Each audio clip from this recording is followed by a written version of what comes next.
A collapse will occur, that is a certainty, but it will not happen overnight.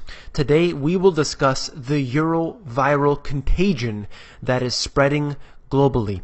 You came here for the truth, so let me unveil that for you.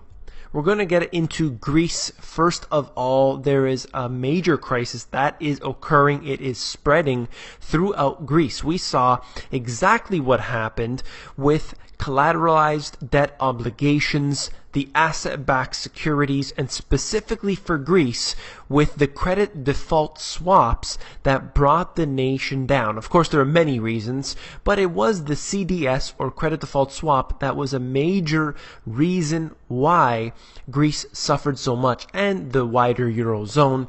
So let's get into this. Greece's banking sector is likely to be back on life support from the country's central bank as savers take their euros out of accounts amid fears of a new crisis. Now, they can spin it how they want in the Telegraph, but I will tell you that that is called a bank run. When people are worried about their savings, they begin to pull them out. But we know specifically that no bank has enough money on hand to be able to pay out all of their customers. They use it all. They use fractional reserve banking, something that I've mentioned on here, and it's pretty simple by now. Most of you know that.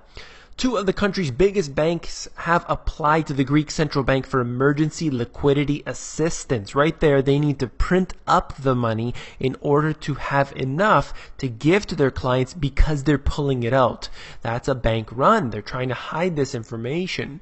Loans needed to keep the bank running while they have a funding shortfall. That's where the scheme really comes into place. Now, this is the big news. Greek savers and businesses have been pulling money out of the banks at a rate not seen since the peak of the country's debt crisis in 2012, as fears about the potential default or exit from the euro sent tremors through the markets. So here we are at a crisis level that is occurring in Greece. The individuals are basically pulling their out at this rapid rate as the unemployment is soaring, as all of these other factors are in place. Right now in Greece, we have youth unemployment at 50%, a level that I believe is the highest in the Eurozone area. So they're in big trouble right now. So let's move on right here where they talk about the elections that are going to occur. This was an opportunity that they never were supposed to have. Samaras, the prime minister, had hoped to battle on and see through the austerity plan that they should reduce Greeks' public debt to a mere 110% of GDP by 2020. Essentially, what they want to do is increase taxation, they want to increase austerity on the citizens, and they will not do anything to calm down what has actually caused the problem in the first place. All of the schemes that are caused by the bankers, by the elite, those who control the financial system, are the same ones that are coming up with these plans in order to, quote, save everything. You can't bring the country's debt down dramatically simply by creating these packages, simply by bailing out banks and all of the other schemes that they've been doing over the past few years. It's not true. It's not going to work. And quite frankly, is just going to make everything worse. Now, one party will say that they have the solution. The other party will say that they have the solution. But none of these solutions in general are ever sufficient in order to stop what's happening. When you have the IMF running your nation, it's never going to be okay.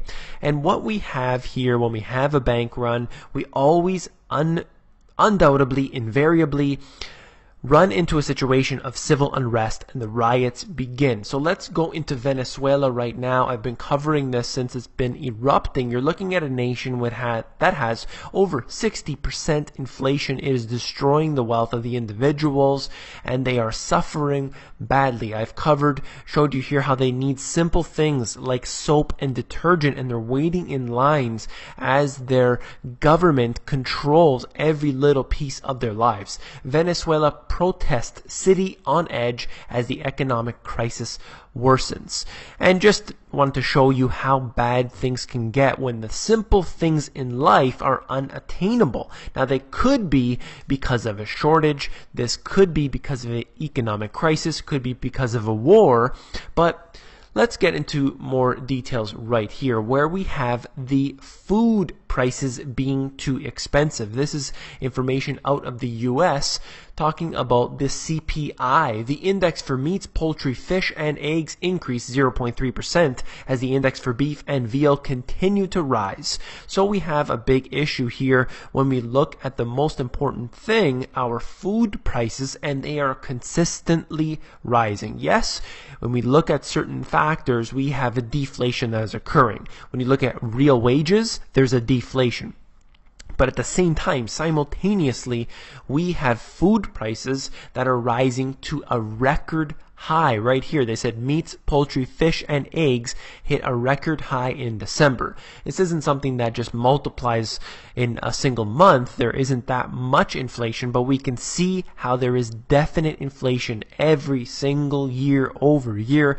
This is a very big problem, even when they suggest that we're running into a deflationary environment in many ways, and that's why they continue printing money, because this reason here. So let's move on to another connected factor, and that is 2014 was the most expensive year for electricity ever.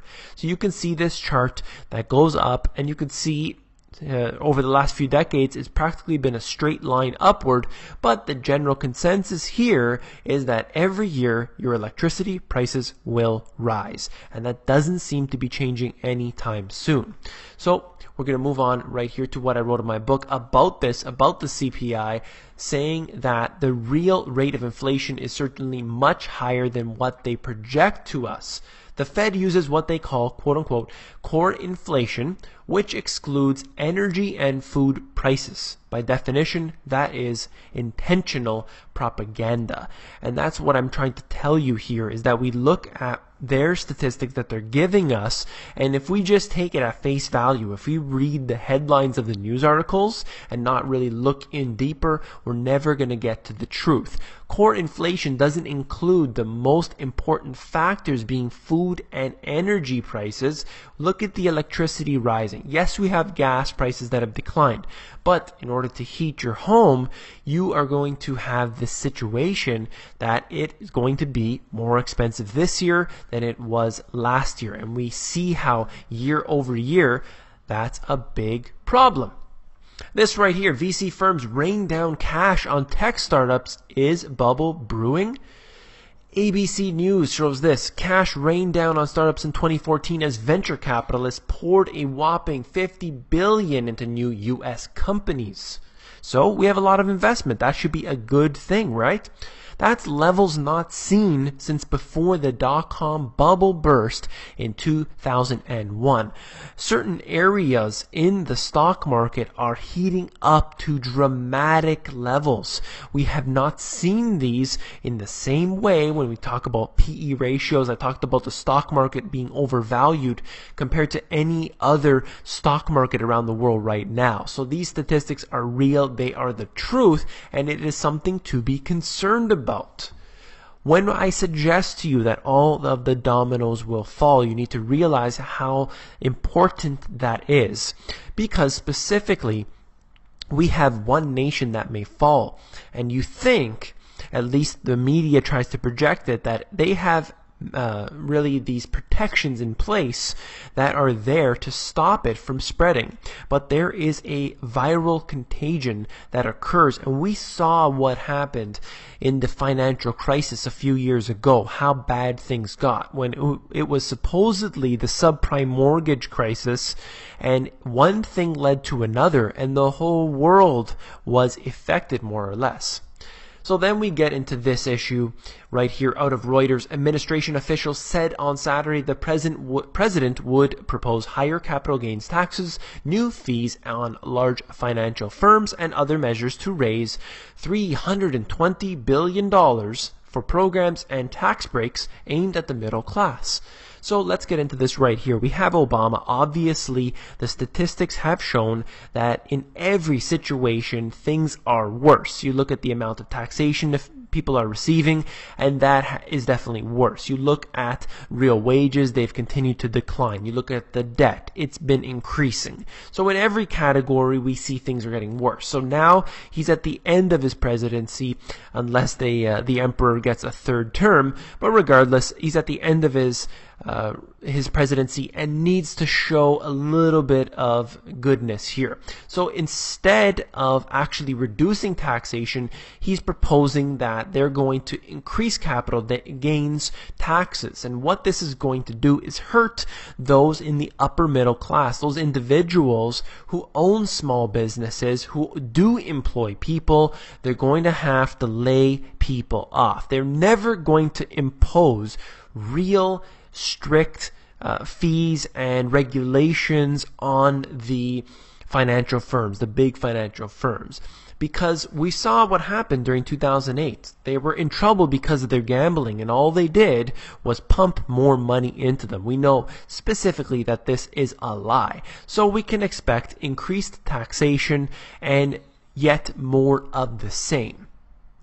And then right here, how this all connects in out of the Washington Post.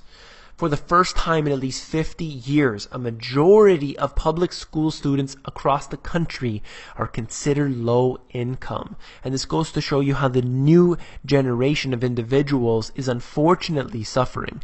And this will go into the next generation as well as things continue to decline. As the crisis worsens, we will see how bad things will get. If you found this video informative, I would appreciate a thumbs up. And of course, become a subscriber on here if you're not already. On YouTube, I'm always giving out, basically every single day, posting out information. I always want to hear from you guys. You can always email me at david@themoneygps.com if you just want to share something with me, or you just want to get on my email to be able to contact me in the future. But definitely the best place to get me is on the insiders. I always empty out that inbox before replying to anybody else, and essentially you get on the insiders by going to themoneygps.com, scroll down to the bottom, fill in your email address, and you get occasional emails from me with good, short, concise info.